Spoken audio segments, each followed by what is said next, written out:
Namaste, Pancho, and welcome Namaste. to see you. Mm-hmm. So, I wanted to ask you first, what is your earliest memory of the idea or the ideal of nonviolence? Growing up in Mexico, I believe that we all experience one way or another degree of nonviolence or ahimsa. It's just that we just don't call it like that. And because any moment that we face some resistance or hesitation to follow a negative energy or oppressive energy, or when you're a kid that you're doing a tantrum and then your mom comes with love and feeds you or gives you, like, that's ahimsa. yes. That's love. Yeah. So when we experience this kind of unconditional love, that's ahimsa. So many people get confused, especially in the Western syndrome. Sometimes I cannot call it a culture because we have the word non-violence. That is, first of all, these two words, it's already divided. Yeah. And then there's non and violence, it's double negative. Yeah. But you know that ahimsa is one word, and it's not the absence of violence, but rather is when your heart is so full of generosity and kindness and courage and wisdom that you don't have room for greed and competition and violence. So when you see that there's a law or an injustice there, your heart calls it like, I need to disobey with great love. And so then it becomes the words you say, the clothes you wear, the thoughts you have, the things you do. It becomes a philosophy of life. So ahimsa is not a double negative, but a superlative positive. So, Pancho, tell us about your time at Berkeley. You were a PhD student preparing to do a PhD in astrophysics, and then what happened? Gradually start getting disillusioned by the disconnection between the head and the heart. I was in a very creative, beautiful place with colleagues on the astronomy department, learning incredible ways to do research and come up with questions that humanity has not come up with in a while, and then having scientific evidence for that, like the formation of planets like gaseous planets, but also Earth-sized planets, and how to detect them around. It was a great environment, and yet the people that were taking care of our places, they were the worst paid workers in the entire state of California. So how it was possible that the University of California was not honoring their workers that keep our places clean and vibrant and comfortable for us to work with? So here I am in the third year of my PhD on a dream research, working on the Kepler mission to find Earth-sized planets and to simulate how the signatures of planets come embedded in the light, and start discovering these mysteries of life. And why not to create a catalog of Earth-sized planets, scientifically proven, and we have perhaps a shift in consciousness that we all are one Earth family with this catalog of planets orbiting around other stars. At that time, it was a dream. Now it's a reality. I have to say that, I'm so happy that even though I was not continuing that path, it's a reality. So I was super inspired. And yet, Los Alamos and Livermore Labs, the left and right arm of the University of California, were ready to start developing the new set of safer nuclear weapons. Sorry, yeah? Safer nuclear weapons. What does that even mean? It's the craziest oxymoron I ever heard. And I was like, well, it really, at that point, my research and my way to connect with people was really changing, and from being 50%, I was more in the 70 and 80, and then there was a lot of deals with corporations like British Petroleum and Monsanto and Bechtel, all these corporations that at that point were, this is before, say, the disaster in the Gulf, and we were warning the university, you don't want to make deal with people that are driven by profit. If they would like to bring more goodness and innovation to the world, it needs to be aligned with the whole biosphere.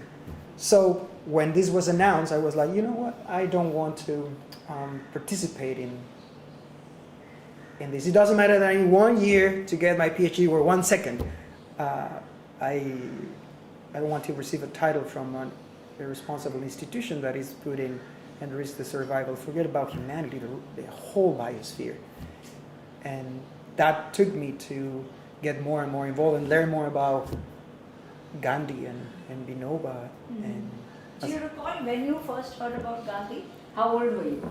I was 6 years old. Really? Yeah, How did it happen? Well, my dad has been always a huge fan of Gandhi. I remember that after he watched Gandhi, the film, he started sharing with me, in still like tattooed in my heart mind. Like I was 6 years old, and I'm hearing this story of how in the middle of the movement, of the freedom movement, he was fasting. First thing, very foreign concept, like how would you stop eating for a cause of out of love? That was puzzling to me and fascinating at the same time. But then hearing that he'd had that clarity of heart, that someone, a Hindu brother comes like broken from his spirit, say like, I'm going straight into hell. There's no way I cannot go into that path. I just brutally kill this kid and squash his head because my own son was killed by these Muslims. So I have so much straight. I had to do that, but now I know that was a terrible thing to do. So I have no way to be forgiven for this. And then Gandhiji is like, no, actually, there is a way for you. And you're gonna look. And this is what he's fasting almost with no physical strength. And yet he's tapping into that. Just no, there's moral imagination. Right now, I'm just seeing how this moral imagination was always present with this man. And he said, you're going to look for an orphan and you're going to adopt it as your own kid. You're going to raise him with so much love. But be sure that kid is Muslim. And not only that, you're going to raise him as the best Muslim that he can be. I was 6 years old, and I still remember getting goosebumps and a knot in my throat. But my dad was, evoking that greatness. And then I remember he said that, Mahatma Gandhi, you know what Mahatma means? And he's like, no, it means great soul. And here there is this hardcore atheist communist talking to me about soul and talking to me about a Hindu, and Martin Luther King Jr. later, and a Christian. So there was some short circuit in my little being there, being raised a little bit on the more scientific, agnostic, atheist path. But then my mom was also very strong about the emotions and the heart. And then there was, now I see it, that there was clearly a convergence on that. And so that was kind of the first time that I remember I heard about Gandhiji, and I know that was the seeds, and then they start watering later in my life. When I actually watched the movie with a friend when we were playing tennis, he was my partner in doubles and training, and we watched the movie and we were like, this is amazing. So when we want to call the best of ourselves, we say, well, we're going to do this a la Gandhi, right? How was that? Well, that was so Gandhi. And we have that phrase for a while when we're going to be really generous and really kind, or brave but without heart.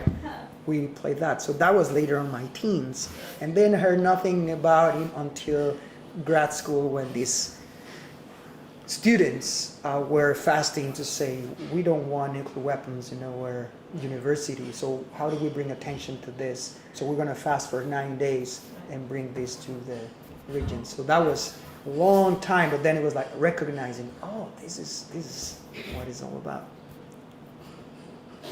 Was Michael Nagler Yes. around at the same time? Yes, Michael Nagler, he was the first that introduced me, because I said that of myself, I'm a recovering sexist and a recovering left-brainer.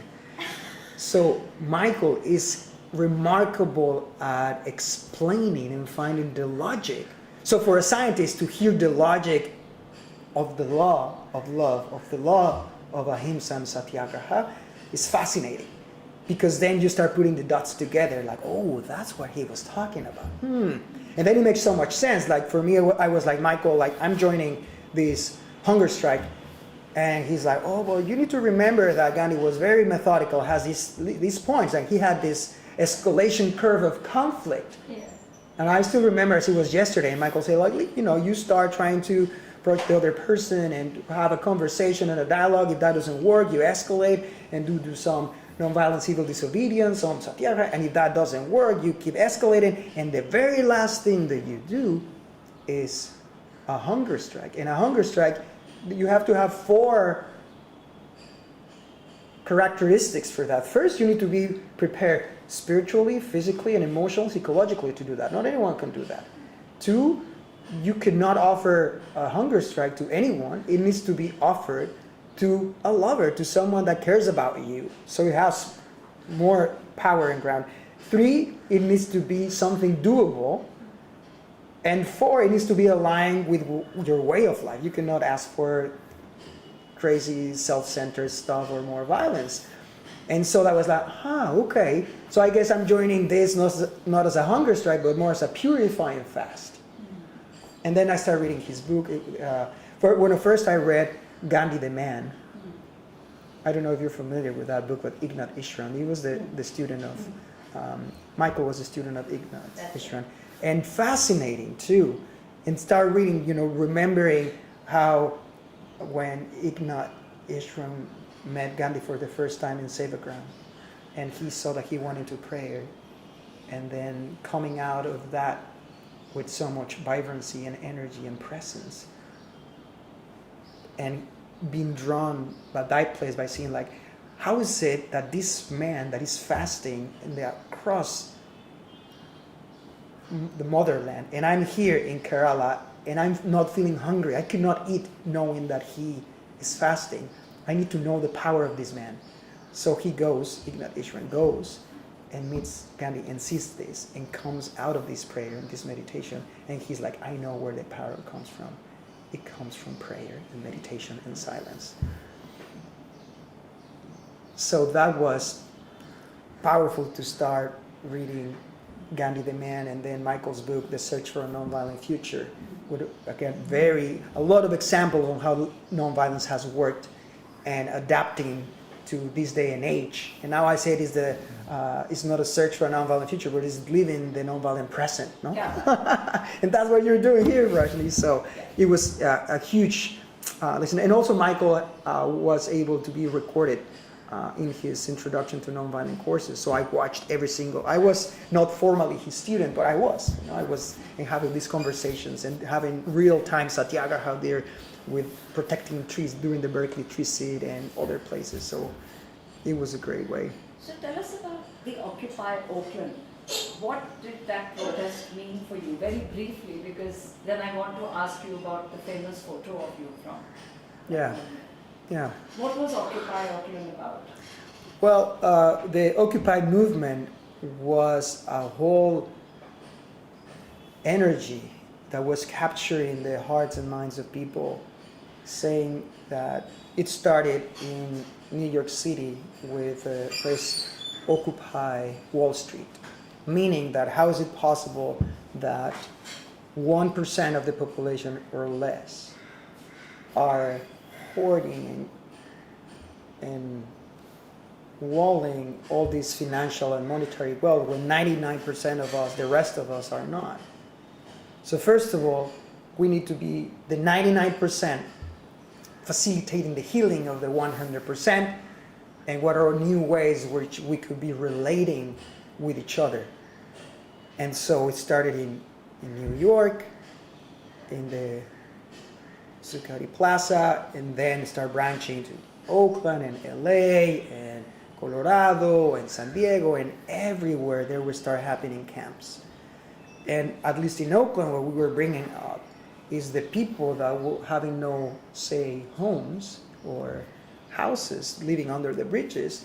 They start coming to downtown Oakland, and we have meals, and we have a library, and we have childcare, and all of a sudden, all this that was hidden was really on the on the table, for people to know, like, there's even extreme poverty right here. What are we going to do with it? Now it cannot be put under the rug, and so we start collaborating that way. So it swelled the camp to 170 tents, and neighboring parks, and it was going really well. And then what happened, because there was an alternative way to connect with each other, honoring what we have, serving with what we have, and finding creative ways to bring us together, from preventive medicine to agroecology or permaculture. We were having a bunch of gardens that we were farming and bringing those fruits to the people, restorative justice, ways to deal with our conflict when they emerge, a whole new way to deal with each other. And a lot of us were saying, these brothers and sisters are not the enemy. We need to bring something different, something rooted in love, meaning that if you see that someone is causing harm and oppressing another human being, another person, the best way that we could be of serving to these brothers and sisters is by preventing them from their oppression, because they don't know that they're hurting themselves. So we're trying to deal with a different way, and then the police in riot gear was sent to us to raid the camp. And so a bunch of us, it was like an interfaith group, decided to be there at the center, and we have a rabbi, we have Christians, we have Muslims, we have Hindus, we have atheists that decided we're going to hold space this to show what we are all about. And that's when another friend that we were housemates at that time in Casa de Paz, in this Ohlone territory, Huichin, also known as Oakland, we decided to go at 3 a.m. to hold space in downtown Oakland. And that's where you were sitting in the lotus pose meditating when the police lifted you. Yes. There's a photo of you being bodily lifted. Yes, we said, okay, like when they give the order, the police in riot gear to move, we would say, well, we're just going to hold space for his peace, because that's what we're all about. And then the picture speaks by itself. We were just meditating, we were really peaceful, and then they come and arrest us. Well, the first thing was that it was a silent Monday, so I remember the police officer comes and then asks my name, and I just make a sign for a piece of paper, and oh, maybe he's deaf or something. So he brought this, and so I write, on Mondays I practice silence, but I'd like you to hear that I love you. And then he reads it, and he's like, oh, thank you. That's what he said. And that's when you start like touching the heart of the opponent. And then he's like, well, are you going to move or not? And I wrote, I'm meditating, and he's like, all right, then arrest them, one by one. And that's when we were arrested. So they physically picked you up and put Yeah. you in their vans. That's right. And then again, you don't have to say much. They were dressed up like there's a war going on, and we were just bringing the new energy that we wanted to show the world, and that's what happened. And the other piece was that I've been always saying that I've been proudly undocumented and unafraid. So at that point, I don't think many people knew that was the case, but that's another way that we were disobeying with great love, moment by moment, by being loved since I stopped cooperating with the University of California. Yeah, that means undocumented in this case means that you would no longer have a visa to be in the US. That's correct. I have a student visa, and then when I decided to stop cooperating with the university, they say, oh, so then you have 30 days to leave this part of the planet. And that was like 12 years ago. And I decided, well, I'm staying here and growing food and bringing a different kind of energy to our neighborhoods where we don't need guns, but we need more understanding and connection. You were living in that very violent neighborhood, and I think you called it the House of Peace, right? Casa de Paz, yeah. Yeah. In- Did you ever come face to face with someone who was completely unmoved by your love and non-violence?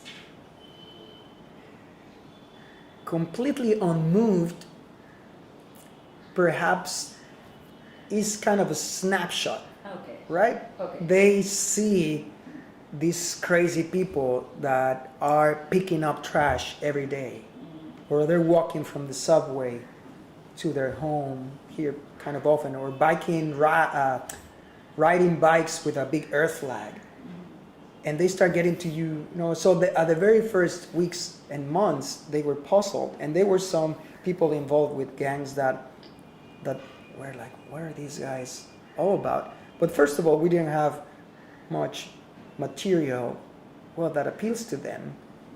And we were actually beautifying the place. The reason why we moved there was because the police of the subway that there is called BART, at that point they killed this 22-year-old Oscar Grant. He was a black brother that had a 3-year-old daughter in New Year's Eve, and he was caught in film that he was like cold blood killed by this police officer out of fear, because that's how is the dramatic thing, that they're trained out of fear. And so we said, well, we need to move to this neighborhood to bring a different way that we can relate.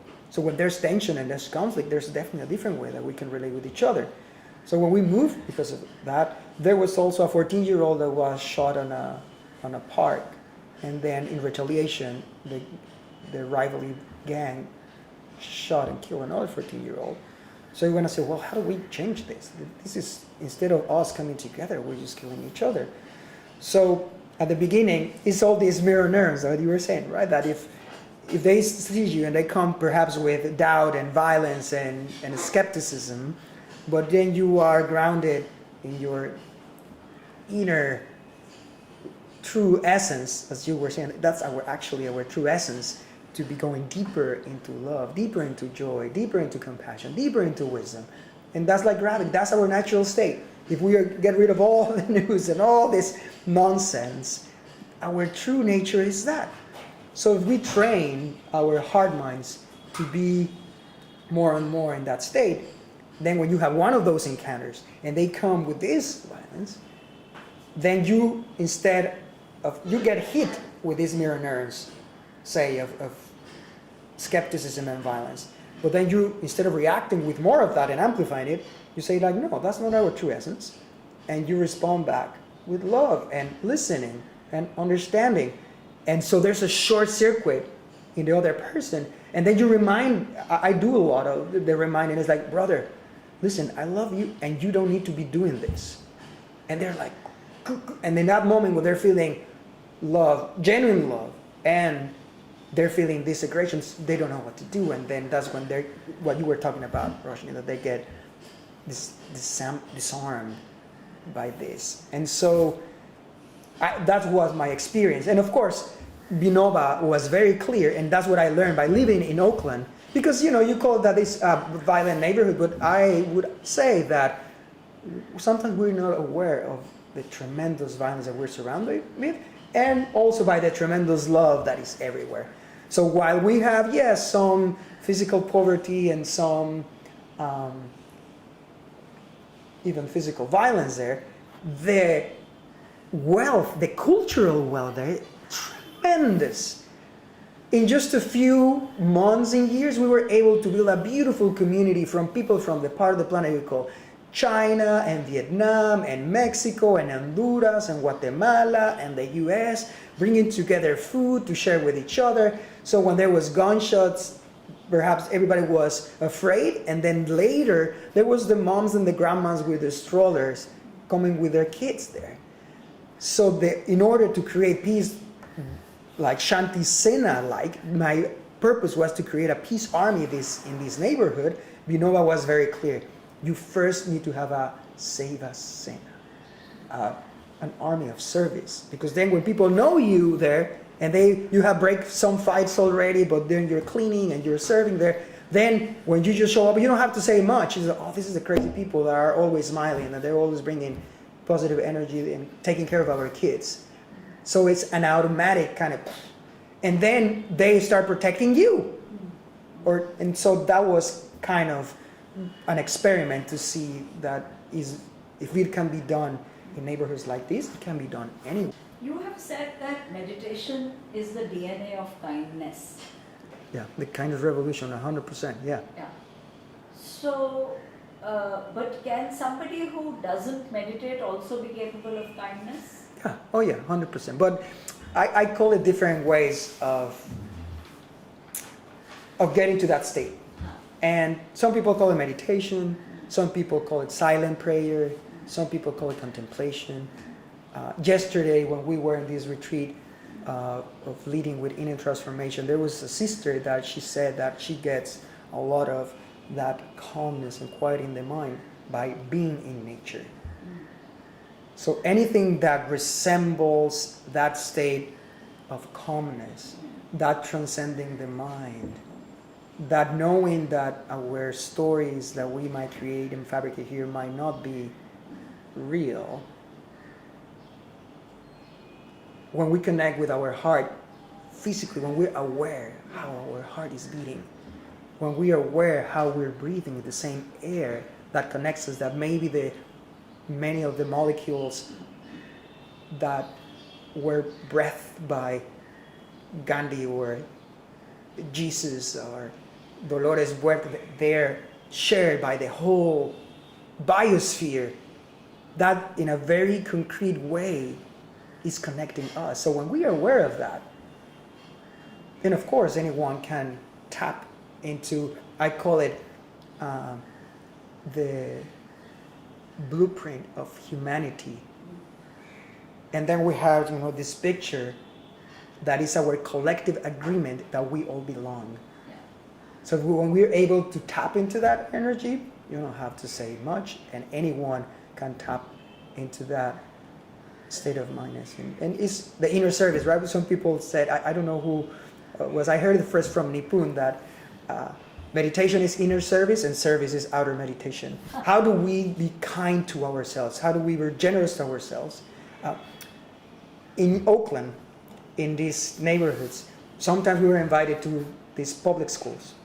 And this time it was third grade, and the teacher invited us to talk and share our life story. I asked kids, please raise your hand if in the last week you washed your hands. And everybody, raise your hands. Okay, please raise your hand if in the last 24 hours you went to the bathroom to pee or poo. Everybody raise their hand. Great. Now raise your hand if in the last 24 hours you washed your mind.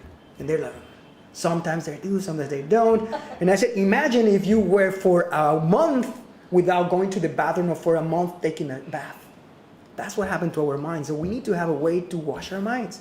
And so that all of a sudden this kid was there and we all have that. So that's a great way to, to see that we all can practice that. And that's being kind to ourselves. Yes, very powerful. Just to close, Yeah. We live in a time when many people tend to believe that violence is more natural, that it is more common, that it is a dominant part of the human experience or the human tendency. So, how do you respond to such people or this argument?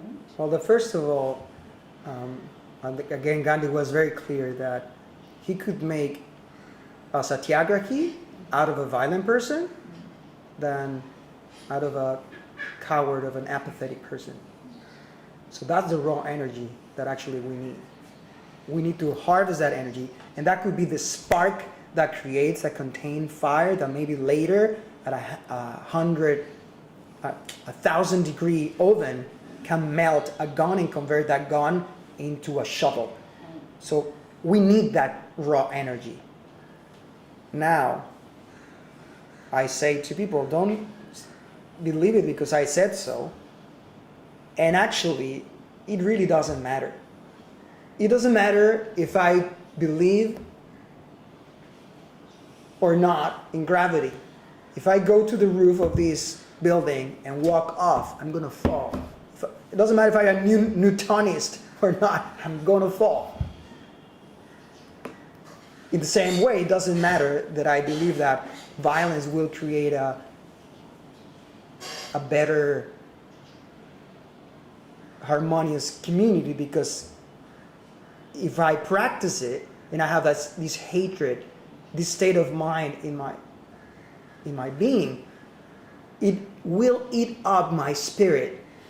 It doesn't matter if I believe it or not. It's the law of nature. Period.